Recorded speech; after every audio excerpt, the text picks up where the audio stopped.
This lady tried to charge me $650 to file my taxes.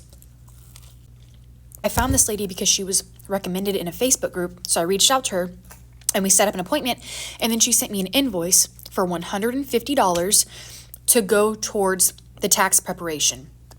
That is what it said. So I thought I was paying $150 for the tax preparation. Well, over the last 2 weeks, I had been sending her all of my documents so she'd work on it.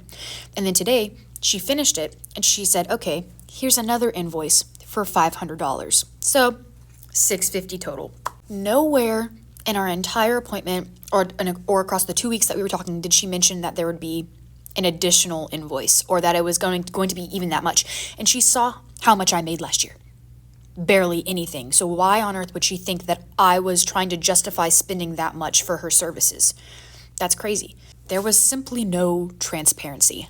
And the real kicker is that before I hired her, I tried to do my own taxes on Free Tax USA, and it said that my refund was going to be $254. Guess how much she said my refund was going to be?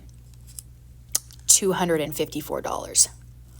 I should have just trusted my gut and went with my own tax filing, because the last couple years I'd been paying $50 for someone to do it, but they messed it up last year, so I was like, let me do it myself. But I had 4 W-2s last year, and I was a student, and I have 2 mortgages, so I was like, let me just get a professional on this. I was willing to pay the $150 because she specializes in real estate, which I wanted, but $650? Are you kidding me?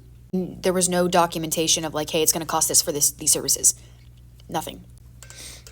So basically I ended up emailing her back being like, hey, I can't pay this. I'm sorry for the inconvenience. I'm sorry for the misunderstanding. I had no idea it was going to cost this amount. And I might even try to dispute the $150 with my credit card because I paid $150 for nothing. It almost feels like I got scammed because I'm like, why on earth would you not disclose how much your services were going to cost? I was under the impression this whole time that it was going to be $150 for everything. Non-refundable, by the way. Non-refundable $150. I'm like, that's a little sus. So anyway, end of story is I logged right back onto my Free Tax USA and got my same refund.